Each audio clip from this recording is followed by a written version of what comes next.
Hi guys! Today I'm going to be painting a thistle.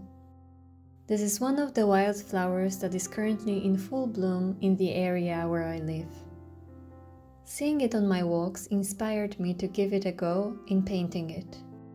If you would like to see me painting any other wildflower, let me know in the comments. I have already transferred the outline onto watercolor paper. Remember that you can download the outline for this painting from the link in the description box, so we can paint along. I prepared a couple of different colors for the flower. I mixed purple magenta with a bit of phthalo blue to make it more violet. I also prepared two green mixes using phthalo blue and azo green. One mixture is warmer with more azo green in it, and the second is cooler with more phthalo blue. I'm checking the mixes on a spare piece of paper to make sure that they look on paper as I want them to.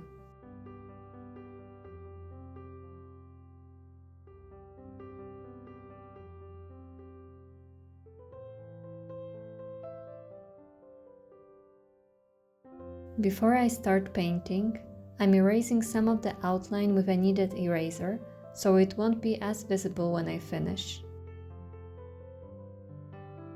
For the first layer of the petals, I'm using a very diluted pink mix.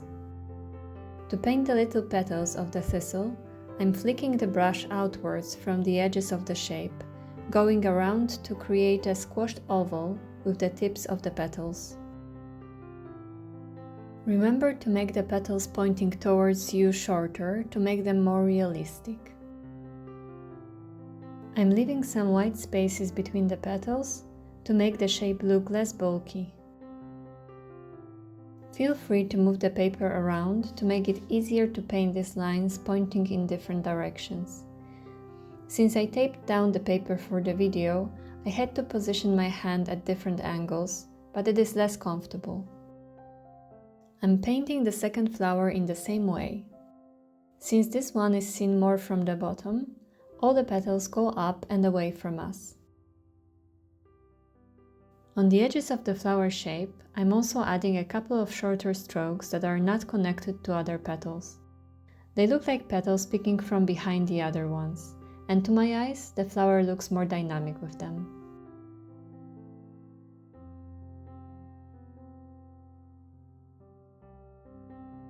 For the bud, I painted with strokes going up in the direction of the tip, leaving some white spaces. When the first layer is dry, I start working on the second layer for the flowers. This time I use a bit more concentrated pink, but not too dark, since I will go on top of it with another darker pink later. I do the same type of strokes for this layer as in the previous, and I follow the direction of the strokes to match the base layer.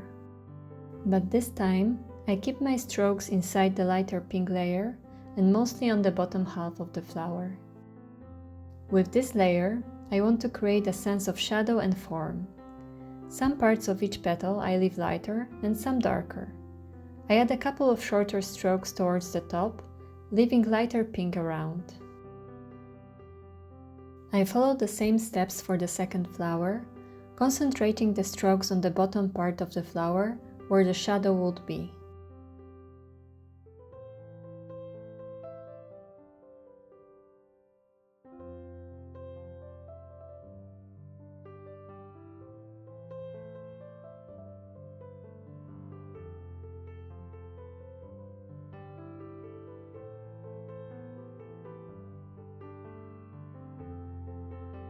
For the bud, I add darker pink tones mostly to the left and bottom part, leaving lighter pink in between some strokes.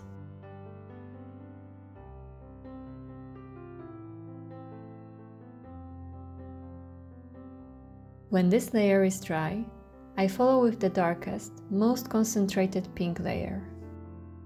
In this layer, I cover even less space, concentrating on the darkest parts of the flower at the bottom. I'm making sure not to cover the previous layers entirely and not to overdo it.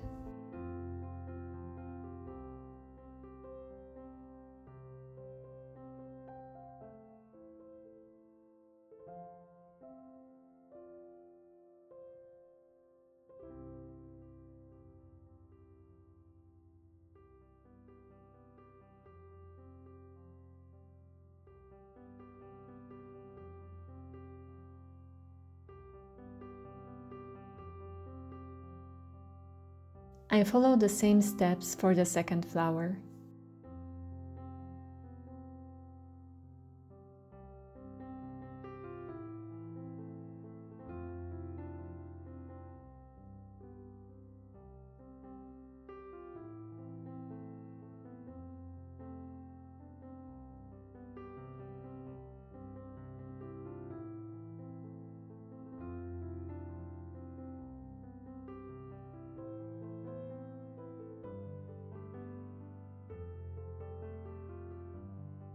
For the bud, I'm again darkening the left and bottom part, leaving some unpainted space in between.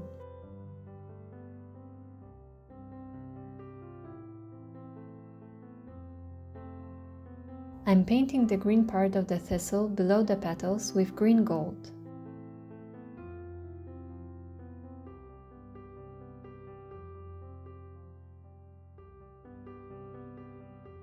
While still wet, I drop in pretty concentrated blue-green to the left and bottom side, where the shadow would be. I'm dropping in some more green gold for more color variation. I'm painting the stem with green gold first.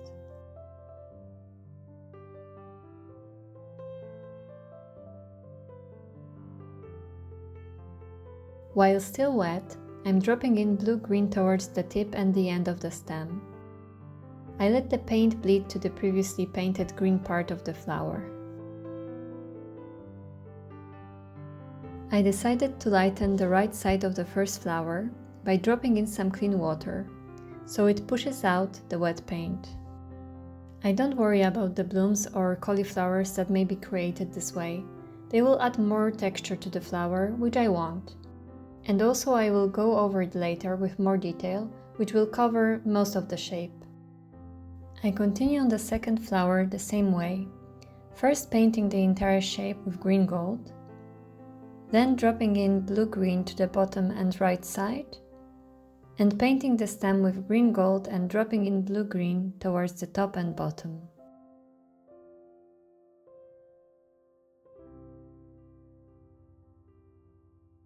I follow the same steps for the bud.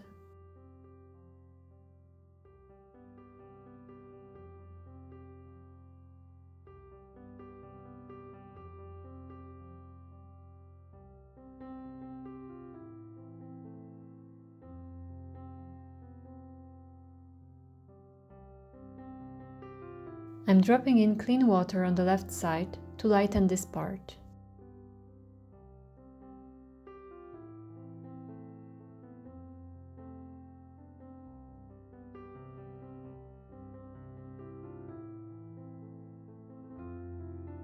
I'm preparing a medium consistency of the red ochre for the leaves. I'm painting the leaves with green gold in short strokes that connect at the bottom. Then, while still wet, I paint strokes of red ochre from the tip of the green shape. From each green part, I paint 2 red spikes.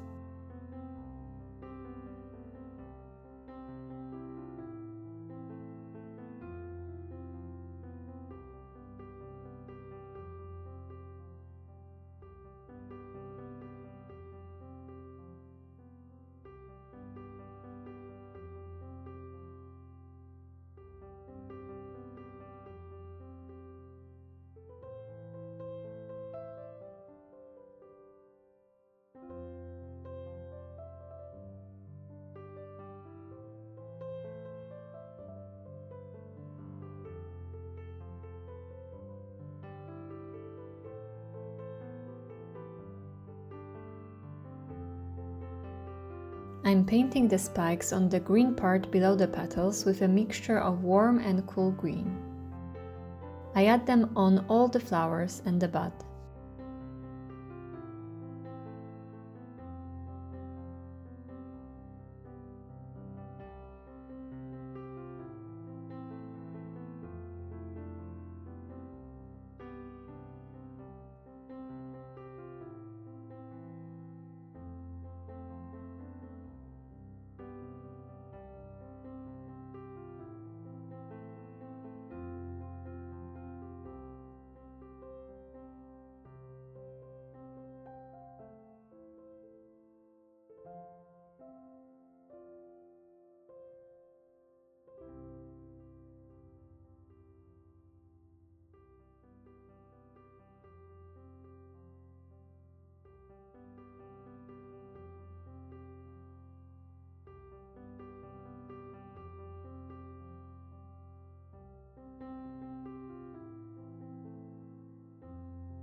I'm softening the spikes with a damp brush in lighter places where the light would hit the plant.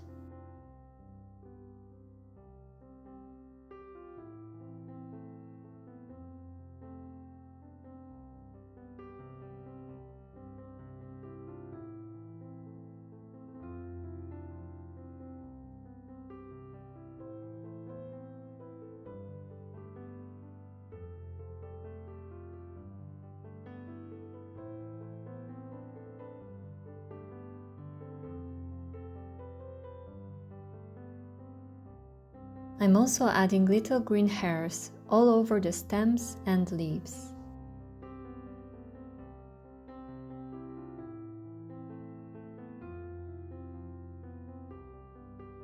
With darker green, I add another layer of the spikes on all the flowers in the shadow areas.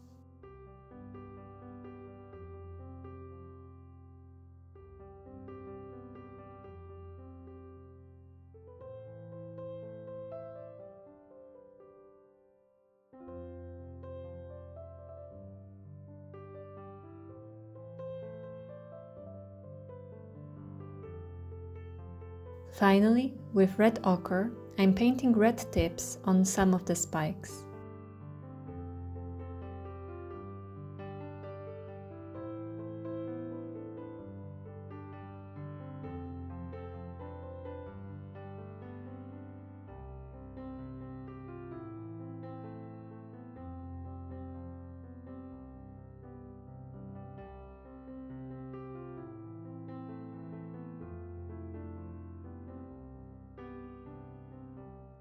And that's it for this painting.